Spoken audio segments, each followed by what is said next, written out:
सक्षम police times, news 112, सक्षम जनतेचा आवाज.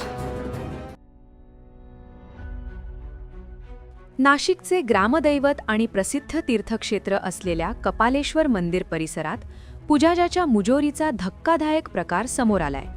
एका किरकोळ कारणावरून मंदिरातील पुजाऱ्याने चक्क भाविकालाच शिवीगाळ आणि दमदाटी केल्याची घटना घडली असून या घटनेचा व्हिडिओ सोशल मीडियावर वाऱ्यासारखा पसरलाय.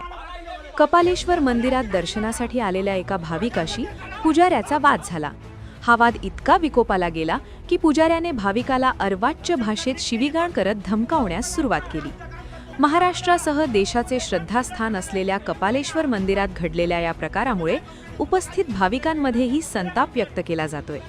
शिवीगाळ आणि दमदाटीचा सर्व प्रकार एका प्रत्यक्षदर्शीने आपल्या मोबाईलमध्ये कैद केला असून व्हिडिओ व्हायरल झाल्यानंतर नाशिककरांकडून पुजाजाच्या या वर्तणुकीचा तीव्र निषेध केला जात आहे.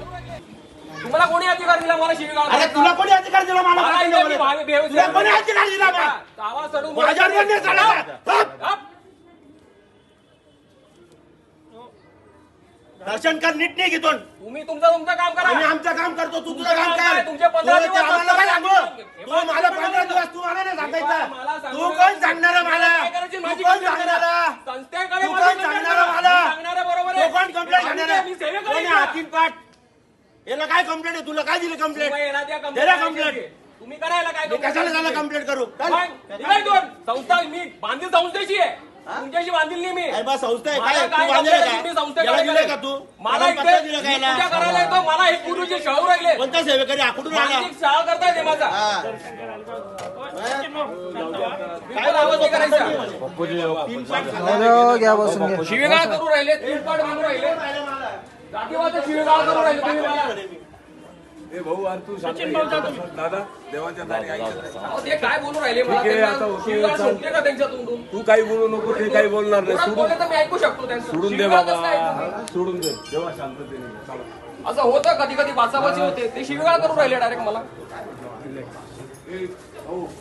तुम्ही काही बोलू नको. मी शांत झालेलो आहे, त्यामुळे जाऊ दे त्यांच्या मार्गीचा, मी माझ्या मार्गी. ठीक आहे. माझं रोज 7 ते 7:30 पूजेचा टाइम. जे काय असेल ते पण शांततेने घे. विषय मिटून टाकलं. अरे हा मॅनेजर होऊन राहिलं, तुला काय दिलं नाही एवढं असं एवढं बोलून राहिलं? नाही, काय दिलं नाही आम्हाला त्यांनी. आम्हाला देणारे महादेव. देवस्थानचे पावित्र्य राखण्याऐवजी भाविकांशी असे वर्तन करणाऱ्या पुजाऱ्यावर पोलीस आणि ट्रस्टने कठोर कारवाई करावी अशी मागणी जोर धरू लागलीय.